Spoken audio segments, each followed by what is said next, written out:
Hey Spartans, welcome back. In today's video we're going to be talking about something very important within the Doom community and something even more important within the Doom franchise, that being official mod support for Doom Eternal. But before I begin this video, I in no shape or form am I trying to antagonize or pressure Id Software and Bethesda on talking about these topics. Right now we are on a global pandemic and developing games right now is even harder than it was 1 year ago. And the post-launch content that Bethesda and its software were trying to release for Doom Eternal has obviously been delayed because of COVID-19. So it is understandable that they are taking way longer on releasing Invasion Mode, on releasing the DLCs, and on releasing stuff like the soundtrack on Spotify and all that stuff. It's understandable, and I understand that. I am just making this video to create debate within the community,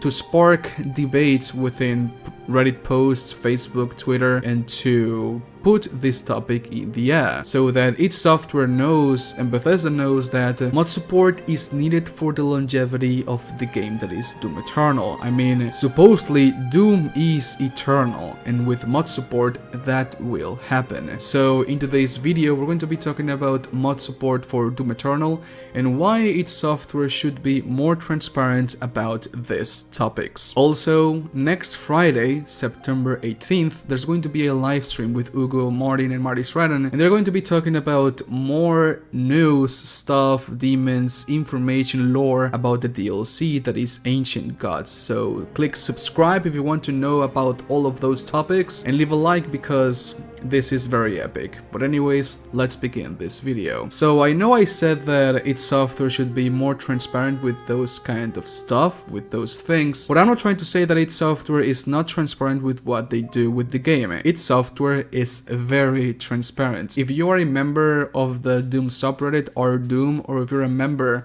of the Doom Facebook groups, Marty Stratton and Ugo Martin are very transparent on what they do with the games.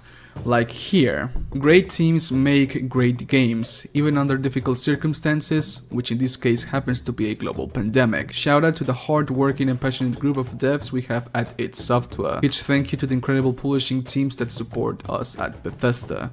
More modes, demons, master levels, and DLC on the way. These are the kind of posts that we see on the Doom Facebook groups by Ugo Martin, like this one too. The soundtrack to your bloody DLC adventure through the Doom universe will be composed by none other than the amazing David Levi and the most awesome Andrew Holsholt. Cannot wait for you all to hear what they have in store for you. Special shout out to Chad Holder and his team of audio badasses at it as always. You know, these are the kind of posts we see from Ugo in the Doom Facebook groups. They are filled with information and what we can expect for Doom Eternal, and I am grateful for that. I am very grateful that its software is very transparent with what they do with the game. They are always telling us what they are developing, DLC, master levels, soundtrack, and all that stuff that we all love. But one thing that they never mentioned, or they have never mentioned ever since Doom Eternal was released, was mod support. When Doom Eternal was announced back in 2018, and in 2019 when id Software began talking more about the game, they told us that Snap Map was not going to be in Doom Eternal, because Snap Map from Doom 2016 was not the right thing they had envisioned. So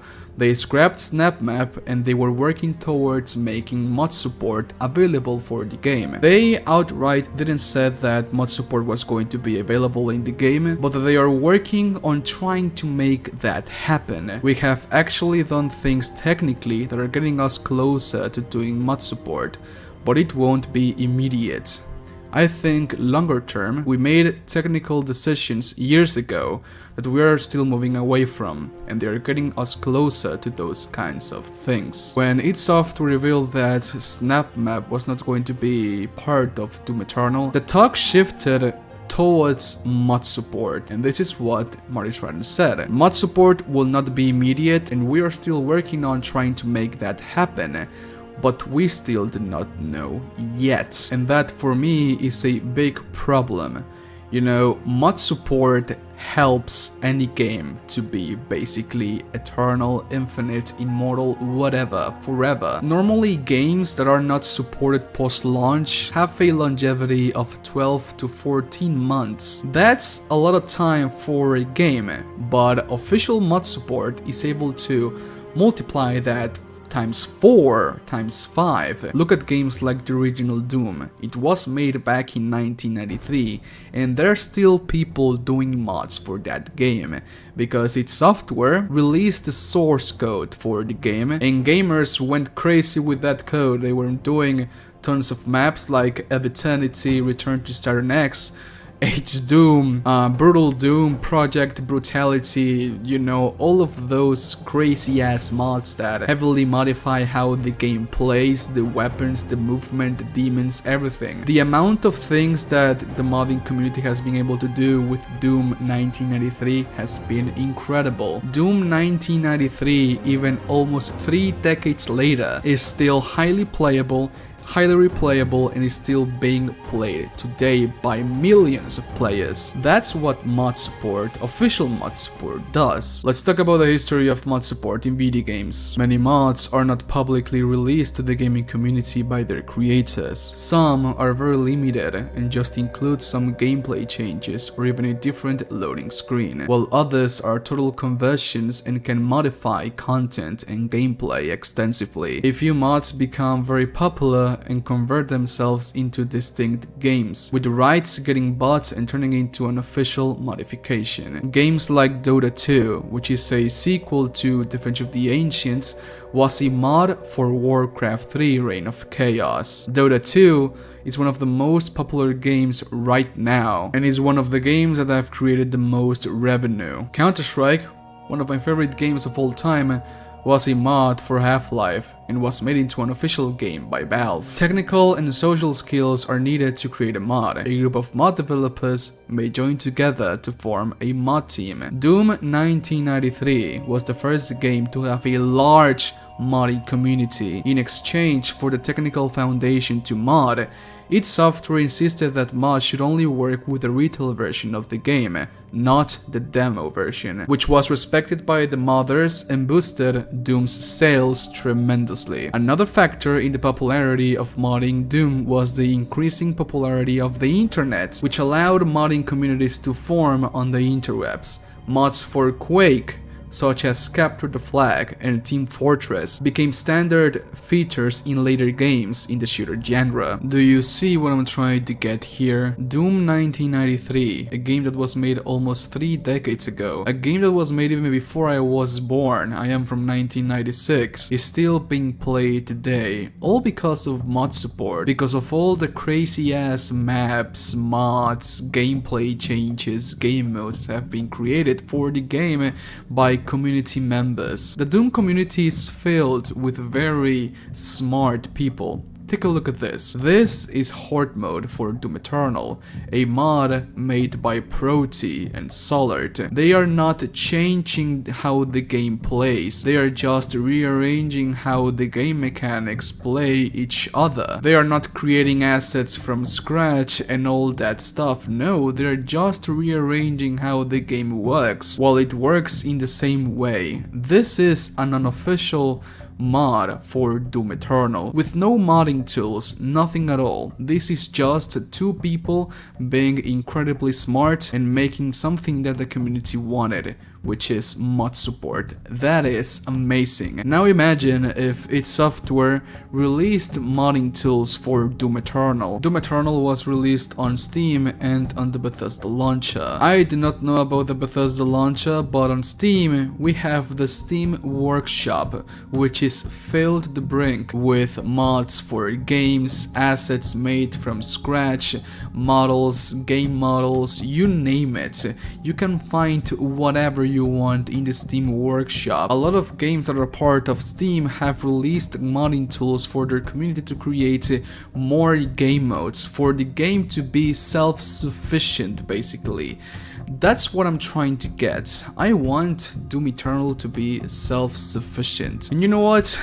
I can bet my ass that id Software has already watched what Solart and Proti made with Horde mode, and I can bet that they are in the works of making this mode official, because what they did with unofficial mod support and no modding tools is absolutely fantastic. The game mode, Horde mode, in and of itself is fantastically made, and if this mod had official support from Id Software, then that would be fantastic. But this talk is not about giving ideas to Id Software so that they can create more things. This talk is about Id Software giving us, the community members, not me because I am an idiot, I cannot mod. I cannot even mod OG Doom, which is like very easy to mod. I cannot do it, I am an idiot. But this talk is about Id Software giving community members, modders, modding teams, the power they need to create mods for Doom Eternal. Yes, I know, technically it is very difficult to create assets from scratch for games like Doom Eternal. Id Tech 7 is, my god, that's all I have to say, like, my god. It is incredibly hard to mod, but there are people out there that can do it, and if they can do it, then it will be done. Again, I am not trying to pressure Id Software and Bethesda about this topic. I just wanted to be transparent on, hey guys, we are working on mod support. It is going to come, or hey guys, we do not think that mod support will be available in the near future, or hey guys, mod support is not going to happen. We apologize. It is very difficult for a game this big, which is Doom Eternal, to support modding, and that is highly understandable. Like, that is completely understandable. Games do not have to have mod support, they do not, but it is a very cool plus if they do.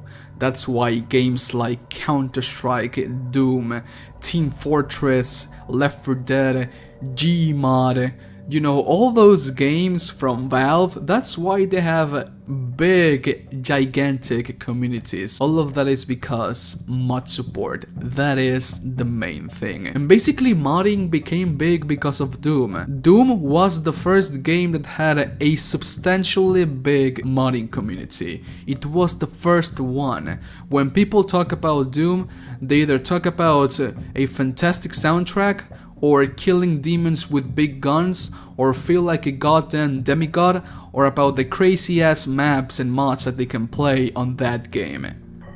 Doom is modding. Doom is mod. Mod is Doom. Modding games is Doom. Like, they coexist together. And if Id Software is trying to live up to the legacy that it was OG Doom, then I think that mod support is necessary. Of course, absolutely. Does Doom Eternal need mod support?